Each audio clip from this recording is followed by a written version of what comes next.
Teach bye Sonia classes में आप सभी का स्वागत है। तो आज हम पढ़ेंगे अति महत्वपूर्ण प्रश्न। इससे पहले कल हमने स्वर व्यंजन पढ़ लिए थे, स्वरों का वर्गीकरण, व्यंजनों का वर्गीकरण पढ़ लिए थे। तो आज हम चलते हैं, उनके क्वेश्चन आंसर करेंगे।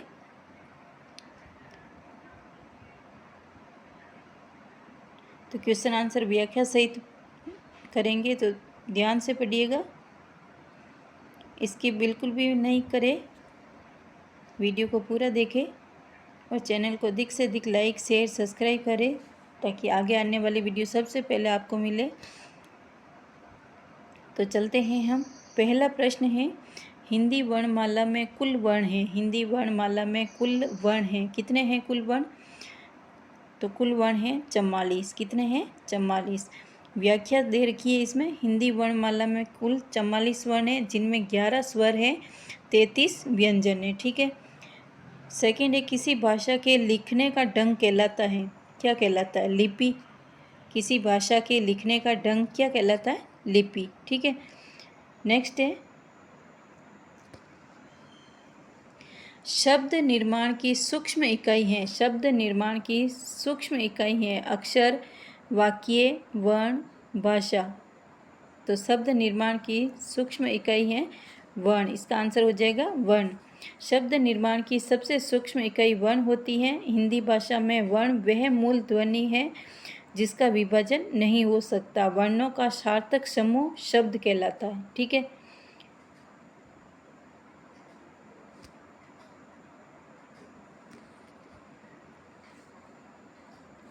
तो वर्णों का समूह कहलाता है, क्या कहलाता है?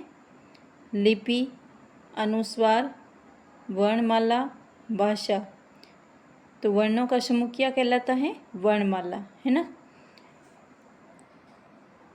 हिंदी भाषा की वर्णमाला में कुल 44 वर्ण हैं। कितने हैं? 44 वर्ण हैं। ठीक है।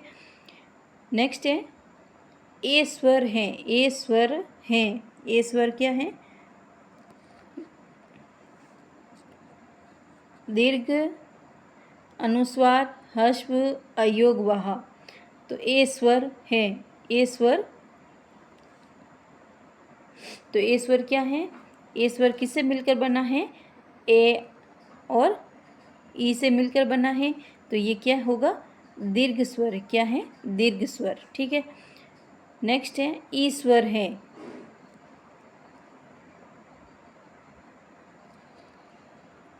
ई स्वर है। ई स्वर है दीर्घ स्वर, अयोगवह, संयुक्त स्वर, मूल स्वर। तो ई स्वर क्या है? ये मूल स्वर है। क्या है? मूल स्वर। ठीक है।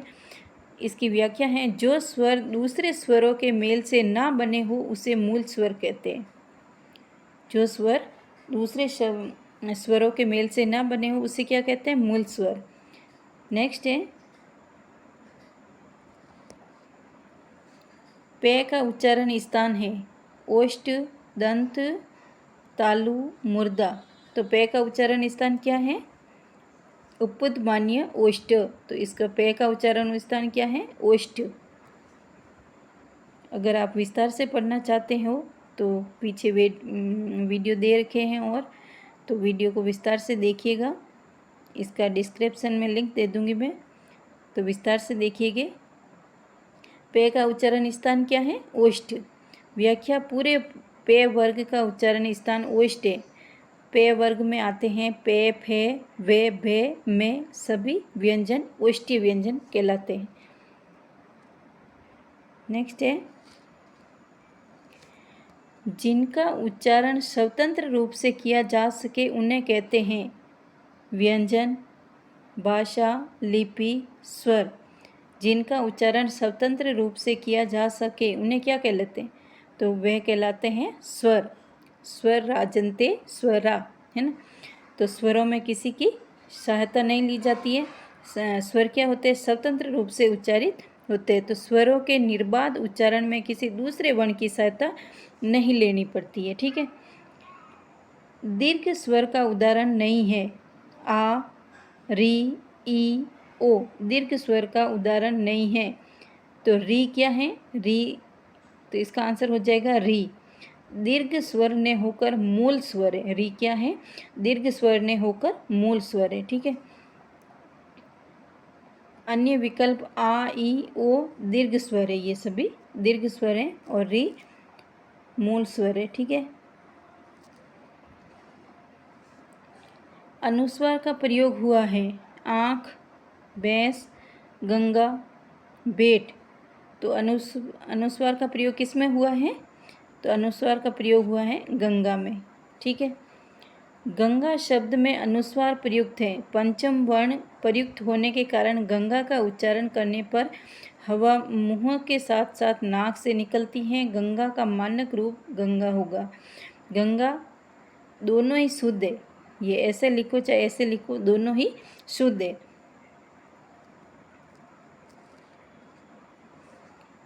वर्तमान समय में पंचम वर्ण को अनुस्वार के रूप में लिखा जाता है।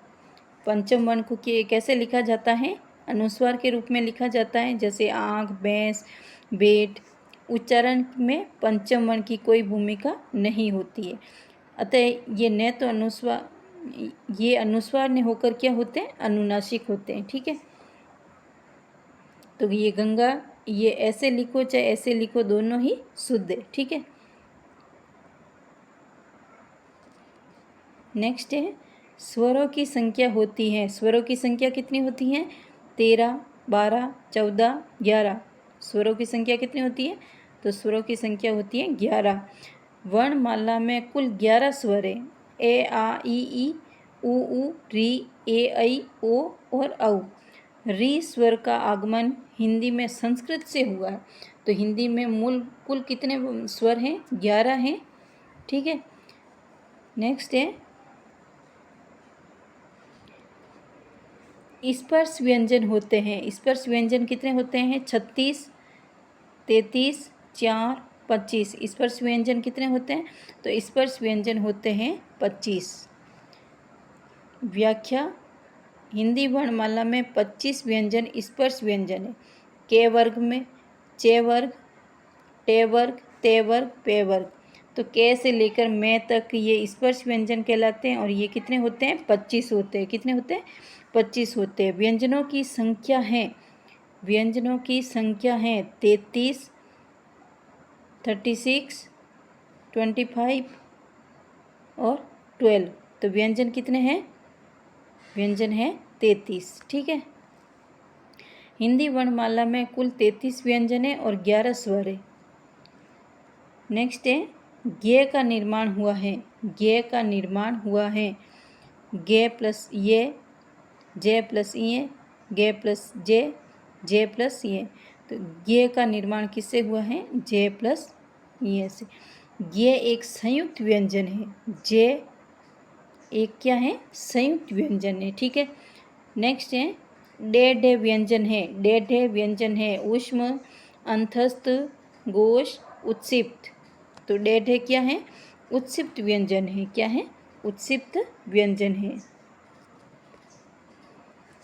उत्सिप्त व्यंजन को ताड़न जात के नाम से भी जाना जाता है। उत्सिप्त व्यंजन ऐसा व्यंजन होता है जिसके अचानक मुंह में जीवा अन्य किसी भाग को सिकोड़कर किसी अन्य भाग की ओर फेंका जाता है। नेक्स्ट है स्वर एवं व्यंजन नहीं है। अंग, अह, अ, उ, ए, ऐ, ई। तो स्वर एवं व्यंजन नहीं है।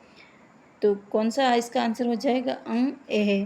तो अंग, एह ये न तो स्वर हैं और न ही व्यंजन है। ठीक है। तो हिंदी व्याकरण में इनको किसके अंतर्गत रखा गया है?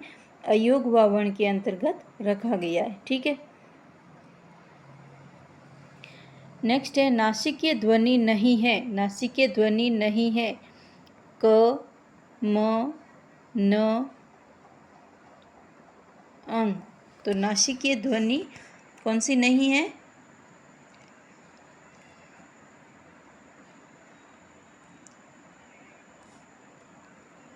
तो ये के नासिकीय ध्वनि नहीं है। मैं पंचम वर्ण है, न पंचम वर्ण है, ये अंग ये नासिकीय ध्वनि है। तो के नासिकीय ध्वनि नहीं है। नेक्स्ट है हिंदी शब्दकोश के क्रम की प्रारंभिक ध्वनि है नासिकीय, मूर्धन्य, तालव्य, दंतीय। तो कौन सी है? हिंदी शब्दकोश के क्रम की प्रारंभिक ध्वनि कौन सी है?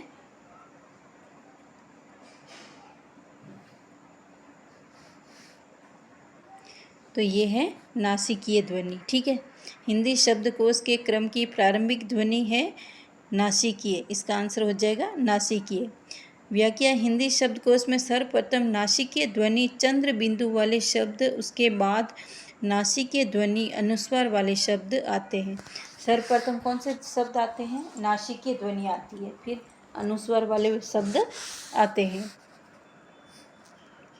नेक्स्ट है, मन के भावों को दूसरों को प्रकट करने का माध्यम है। मन के भाव दूसरों को प्रकट करने का माध्यम क्या है? व्याकरण, भाषा, शब्द, वाक्य। क्या है? तो ये है भाषा। नेक्स्ट है, प्रत्येक वर्ग के प्रथम दो वर्ण एवं स, श, स कहलाते हैं। अल्प प्राण व्यंजन, महाप्राण व्यंजन, सघोष व्यंजन, अघोष व्यंजन। तो ये क्या कहलाते हैं? ये कहलाते हैं अघोष व्यंजन। प्रत्येक वर्ग के प्रथम दो वर्ण श, श, स कहलाते हैं अघोष व्यंजन कहलाते हैं। हिंदी में कुल 13 अघोष व्यंजन है। कितने हैं? 13 अघोष व्यंजन है। क, ख, च, छ, ट, व, त, थ, प, फ, स, श, स। इनके अलावा सभी क्या है? सघोष है, घोष है। ठीक है, नेक्स्ट है, शब्दकोश में निम्न में से कौन सा शब्द क्रम में पहले आएगा? कन, कतार, कंचन, कंकर। तो शब्दकोश में सबसे पहले कौन सा आएगा? क्या आ जाएगा? कंकर आ जाएगा। ठीक है, शब्दकोश में सबसे पहले वे शब्द आएंगे जिनका प्रारंभिक वर्ण अनुनासिक चंद्र बिंदु से युक्त स्वर हो। उसके बाद अनुस्वार से युक्त स्वर से प्रारंभ होने वाले। ठीक है, तो शब्दकोश में सबसे पहले कौन सा आएगा? कंकर आएगा। ठीक है, ये भी अनुस्वार से युक्त है, लेकिन यहाँ पे क के बाद में च है। ठीक है, तो आज के लिए इतने ही। कल फिर मिलते हैं नेक्स्ट वीडियो में। तब तक के लिए पढ़ते रहिए, मस्त रहिए और चैनल को अधिक से अधिक लाइक, शेयर, सब्सक्राइब कीजिए ताकि हमारा भी मोटिवेशन बना रहे और ऐसे ही रोज़ नए नए वीडियो लेकर आए।